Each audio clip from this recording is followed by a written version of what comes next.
Students, whatever homework is given to you, you have to submit it on the very next day between 8 am to 1 pm to the given WhatsApp number, and it is compulsory to submit your homework as your attendance will be marked on the basis of your submission.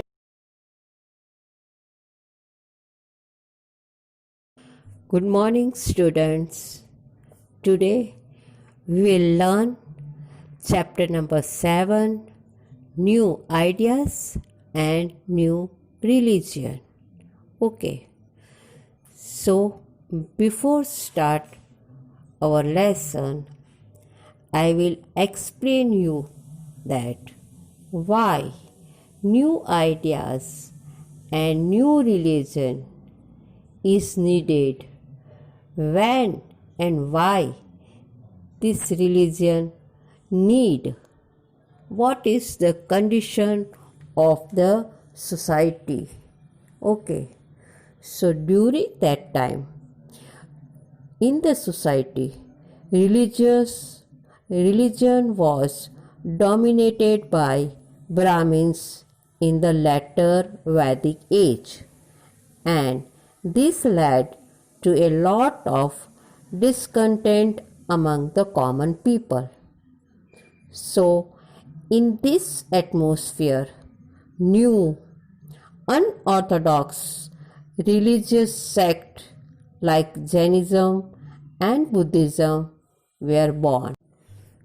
तो जैसे कि आप इस time line में भी देख सकते हो कि वैदिक युग के बाद जनपदा और महापदा नाम के जो है राज्य है उनका बोलबाला हो गया, और उसकी सेंचुरी थी 600 BCE के करीब. ओके, तो वहाँ उस समय लोग जो है सेटिस्फाइड नहीं थे. कॉमन पीपल है उनकी कोई वैल्यू नहीं थी, और ब्राह्मण और क्षत्रिय जो लोग थे वो जो है सब पे राज करते थे. तो इस तरह से लोग, आम जनता है वो परेशान थी.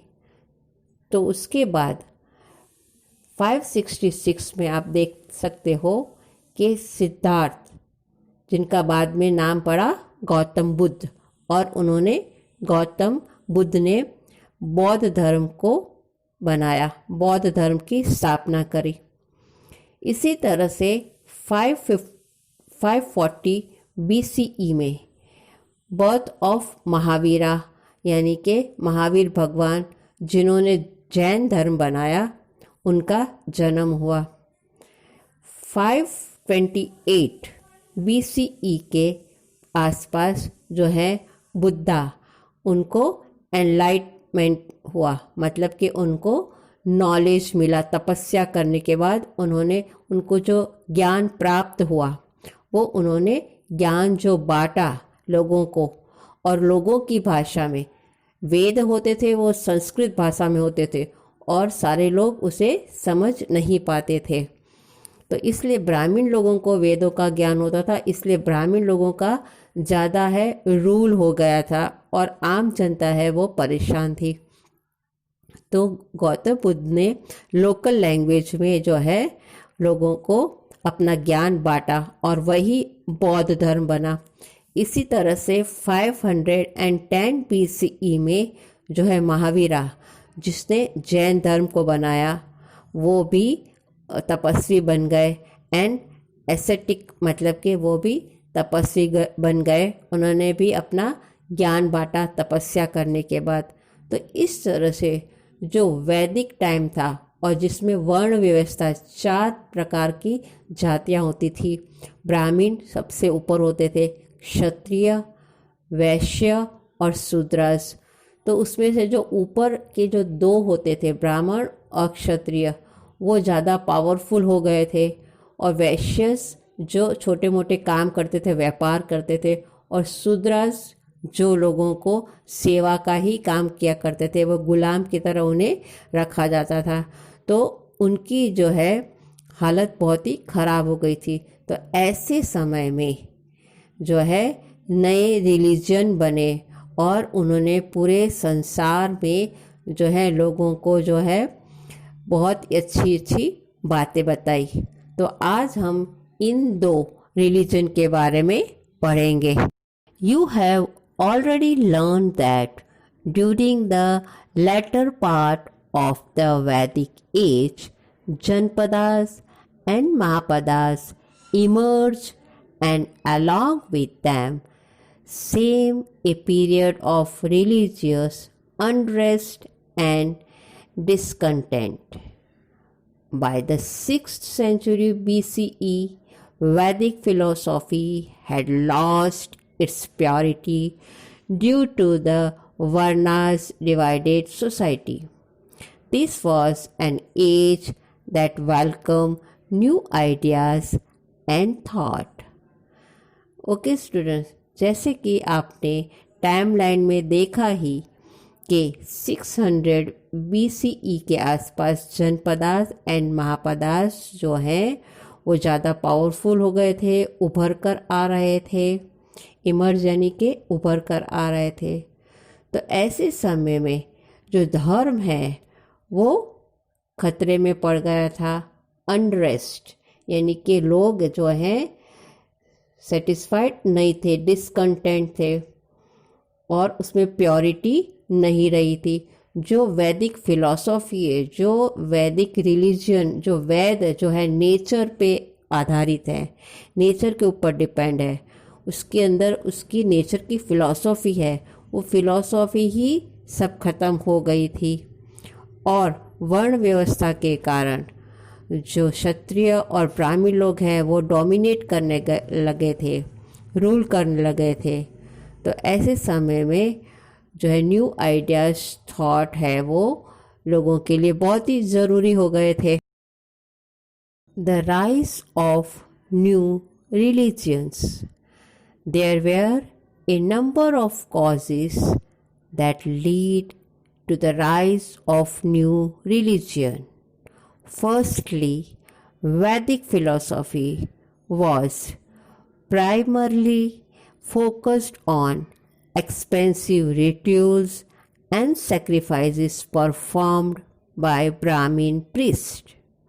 The practice of indiscriminately killing livestock in the name of sacrifice was becoming detrimental to the agriculture economic, thereby affecting the livelihood of the poor who were mostly oppressed and suppressed. तो students, यहाँ पे जो new religion का rise हुआ यानी कि नए धर्म बने, उसके 2-4 कारण आपको बताए हैं। तो सबसे पहला कारण ये बताया है कि जो वैदिक फिलॉसफी, जो वैदिक परंपरा के अनुसार जो है हमारे पूजा पाठ रिचुअल्स होते थे, उसमें बलिदान देने की परंपरा होती थी।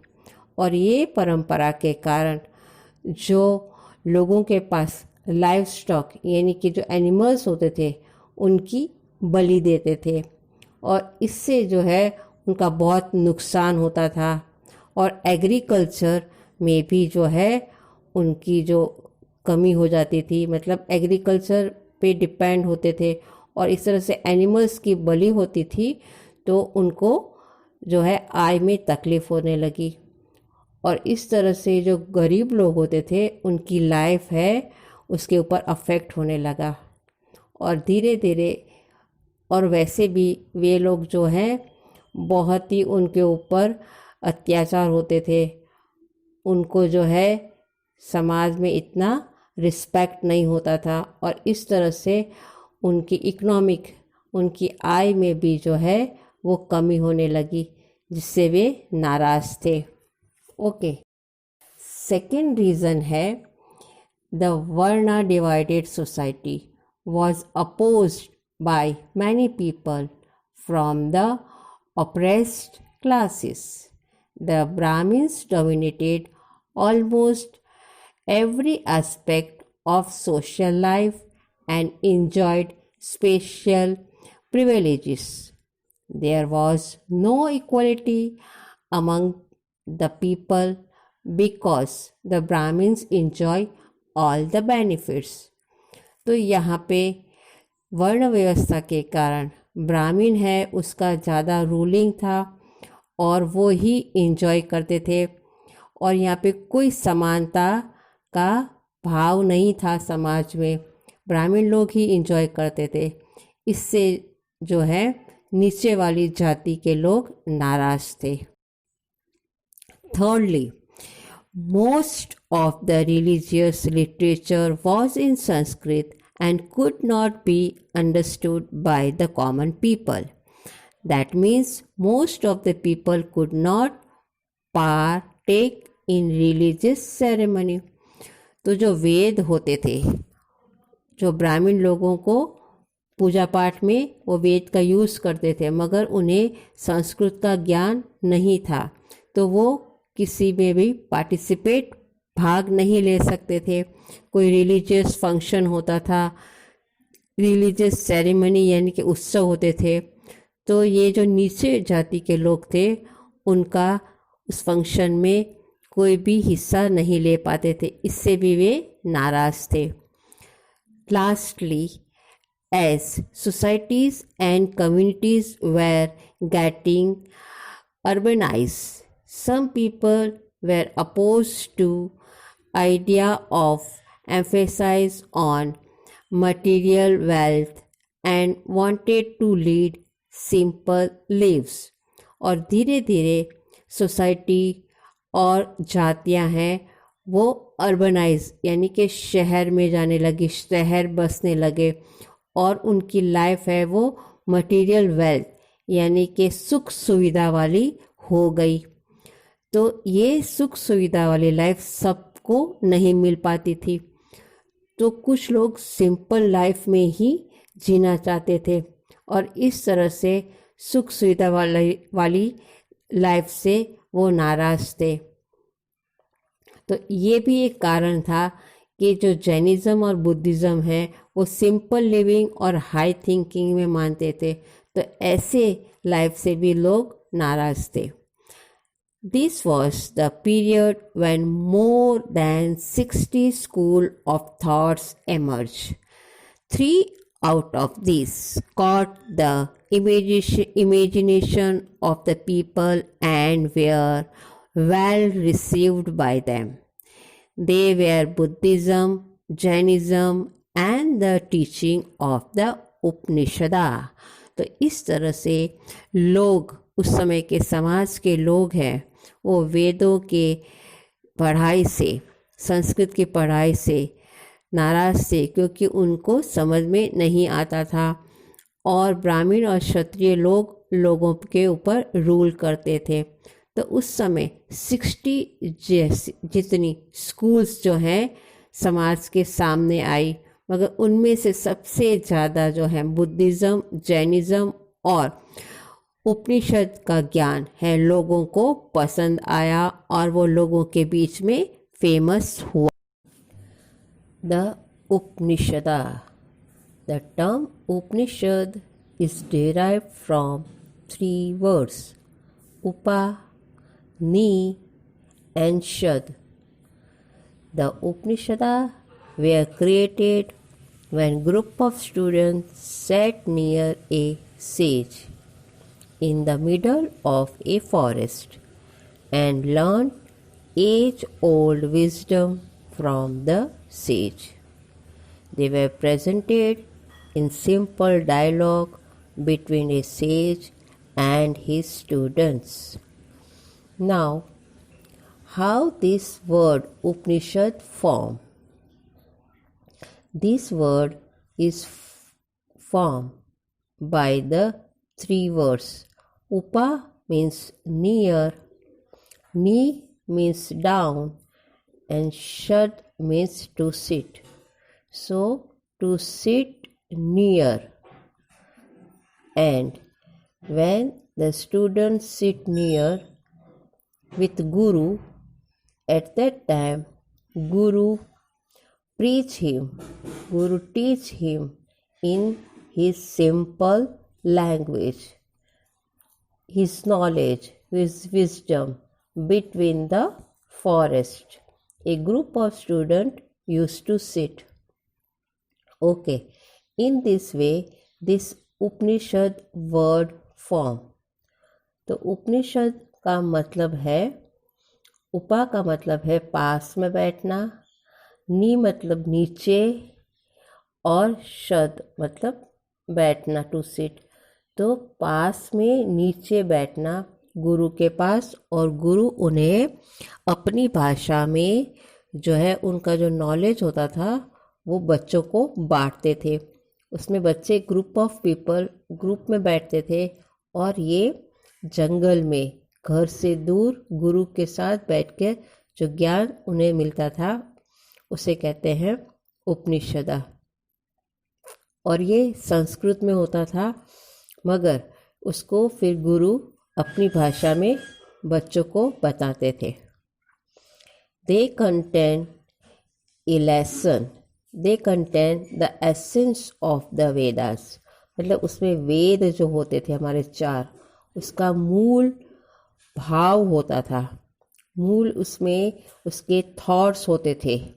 उस थॉट्स को वे सिंपल लैंग्वेज में बच्चों को समझाते थे। देयर आर ओवर 200 उपनिषदा, और लगभग 200 उपनिषद लिखे गए थे।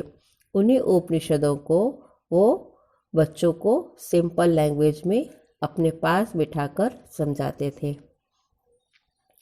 Some important ones are the Isha Upanishada, the Katha Upanishada, and the Manduka Upanishada, and the Prasanna Upanishada.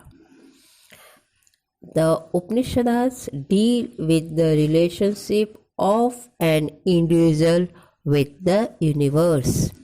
तो यहाँ पे जैसे हमें पता है कि जो वेद है, पुराण है, उपनिषद है, वो सारे जो हैं वो नेचर के ऊपर लिखे गए हैं, और इसी नेचर के साथ हमें बैलेंस बना के रखना चाहिए। नेचर के साथ हमें जो है सही तरीके से रहना चाहिए, तो वही हमारी रक्षा करते हैं और नेचर की ही पूजा, और नेचर के साथ ही रहकर हम अपना गुड कंडक्ट से अपना मोक्ष या सैल्वेशन हम पा सकते हैं। जो जन्म और मरण का जो साइकिल है, जो चक्र है, उसमें से हमें छुटकारा मिल सकता है, जिसको हम मोक्ष कहते हैं। तो एक गुड कंडक्ट करने के लिए हमें नेचर के साथ ही रहना चाहिए, नेचुरल ही बनकर रहना चाहिए, और नेचर में बैलेंस बनाए रखना चाहिए। तो इस तरह का ज्ञान गुरु लोग देते थे। Man, particularly Brahmins and Kshatriya, were the main participants. In some instances, women also participate. Poor people did not partake in this dialogue except in one instance where the son of a slave woman was accepted as a student by a Brahmin and went to become one of the greatest thinkers of the time. His name was Satyakama Jabela। और इसी तरह से particularly इस discussion में ब्राह्मण और क्षत्रिय लोग ही participate करते थे। कभी कभी कोई एग्जाम्पल के रूप में वुमेन पार्टिसिपेट करती थी। पुअर पीपल जो होते थे, जो तीसरी और चौथी जाति के वर्ण के लोग होते थे, वो पार्ट इसमें नहीं लेते थे। एक तो ऐसे एग्जाम्पल हैं जिसमें से कोई स्लेव वुमेन के बच्चे को जो है ब्राह्मण ने अपना शिष्य बनाया और उसे अपना नॉलेज दिया, और वही बाद में आगे जाकर एक बड़ा थिंकर बना, एक बहुत बड़ा नॉलेजेबल पर्सन बना, जिसका नाम था सत्यकामा जबेला।